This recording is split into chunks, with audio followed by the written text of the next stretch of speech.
glad to have you back. There'll be two recordings I would expect. The last one and this one. I'm glad I was able to get back in quickly. Don't know if that'll always happen, but I'm glad it worked out here. So now I'm going to need to start screen sharing with you again.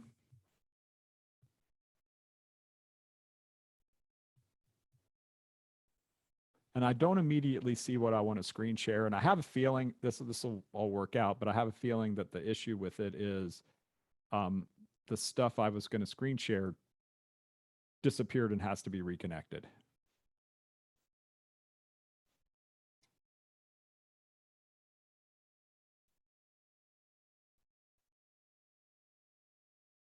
Here it is. So I think where I was is the $20,000 equivalent units. I'm sorry, 20,000 units of equivalent units of production multiplied by 25% conversion costs provided only 5,000 equivalent units of production in conversion. And so direct materials, 120,000 units of equivalent units of production, but conversion only 105,000 units of equivalent units of production.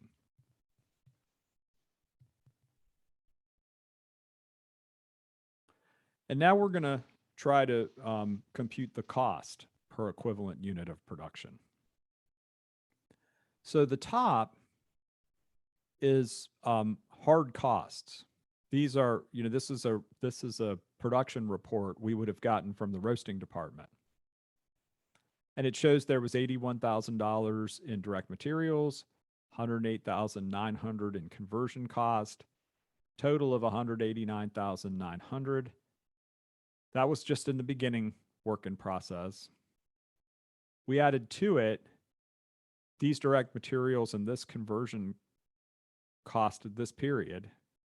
And we came up with a total production cost of $845,100. Now we're going to digress and think about the cost per equivalent unit, and then we'll reconcile them later on. Although you can begin to see from total costs at the bottom and the cost numbers at the top that these are going to match up. You might have to get your calculator out and see that 360,000 plus 485,100 is going to equal 845,100, but that needs to work out. Okay, so the next thing we do is we pull the 81,000 direct materials cost from beginning inventory, and we put it down there into the cost per equivalent unit calculation.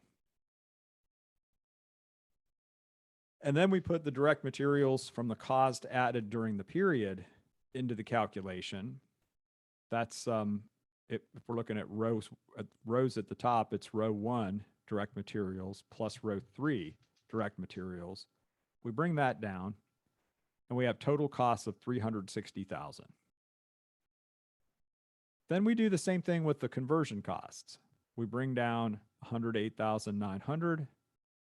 Column two, let's say row 2, 376, 200, row 4. This brings us to 485,100. Now we simply divide the total costs by the equivalent units of production that we got back in step 2. I'm not going to go back there, but if you went back there and you looked at what was on that last slide, it said there was 120,000 units of equivalent units of production, materials, 105,000 earning equivalent units of production, and conversion cost. And so we think the conversion cost per equivalent unit is $3 direct materials, $4.62 conversion costs.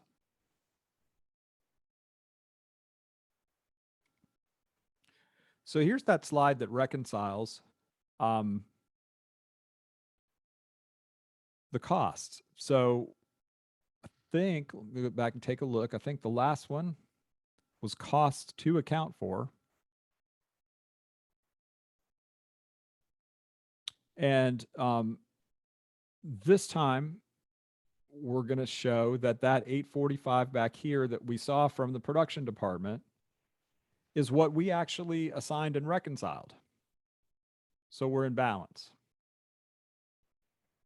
Can't exactly say whether we reconciled it totally appropriately or not, but we can say I'm sorry, we can't say that we applied the cost perfectly, but we can say we applied them all. There's a one-to-one relationship.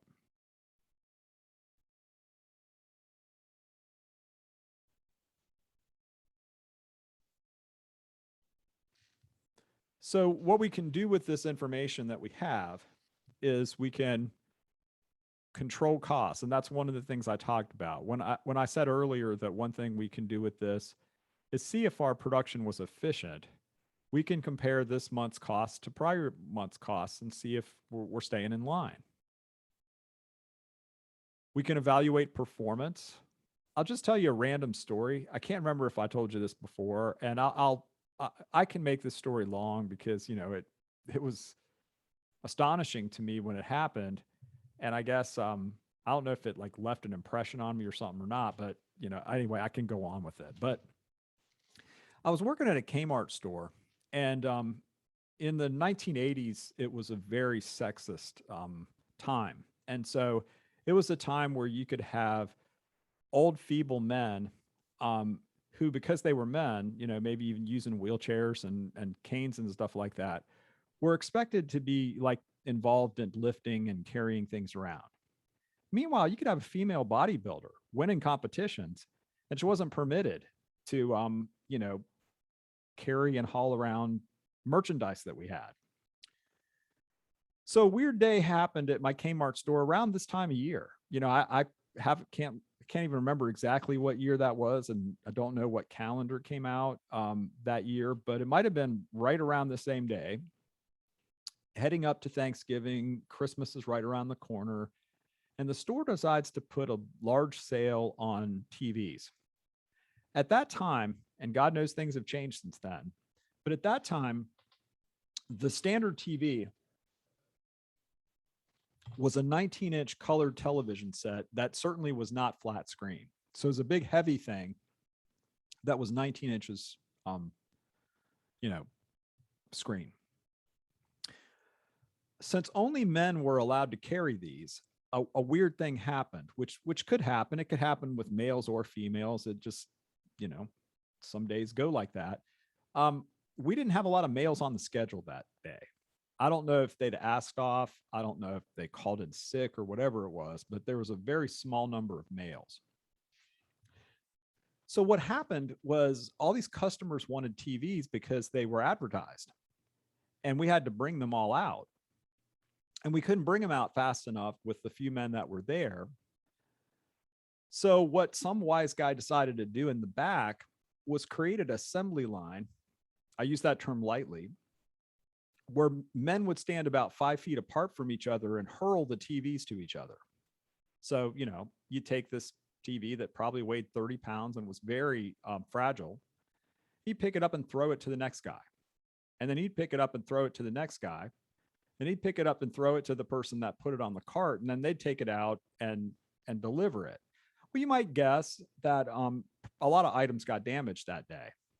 And so if you really had a good evaluation of the controls and you were comparing costs, you would have noticed that a lot of TVs got broken that day and the costs were out of control. And that could have led to any number of important resolutions. It could have lent itself to a number of people being disciplined for doing that. It could have been that, you know, human resources could have been disciplined for not getting a better mix of males to females. I don't know.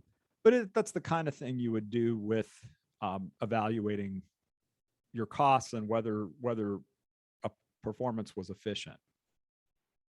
You could evaluate process improvements, check and see how, as you're switching up processes, earnings or equivalent units of production changes. It was a different era, but my father was an industrial engineer. And that position type still exists, but my father was doing it. It's what caused my family to move around a lot.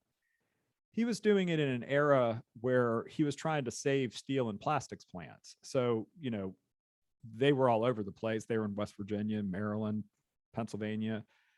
And he would be trying to save these. And so he'd come in and he'd do these engineering studies trying to see how to switch an operation around to make it more efficient. And you might imagine, and he would tell me a few things like this, although I really didn't understand accounting back then when he was talking about it, but he would talk about how they would figure out how different processes were changing equivalent units of production. And this might lead to experimenting further and making more changes or just letting it roll.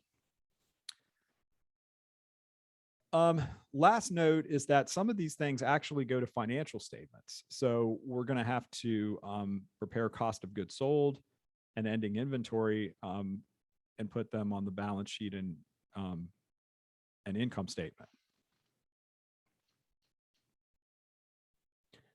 I'm going to go through this learning objective, and then this will be where we stop.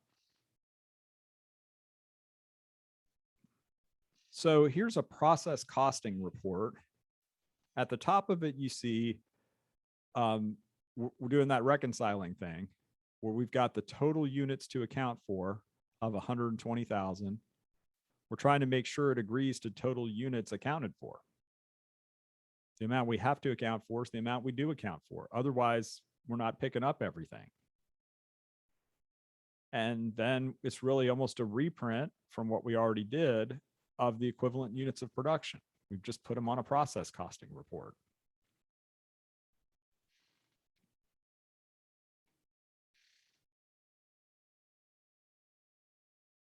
We have step 3 here where we calculated the equivalent units of production. And in number 4, just again, making sure we've reconciled all the costs.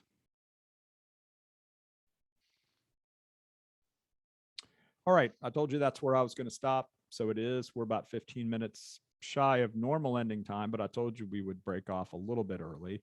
I also continue to get warnings about a bad connection, so you never know where I'll lose you again, as I did earlier. But this was our last time for meeting on Zoom. We got through it with two videos. We returned to the classroom after the Thanksgiving break. I hope you have a good one. And I'll be around a few minutes if anybody has anything they want to talk to me about. Thank you. You too.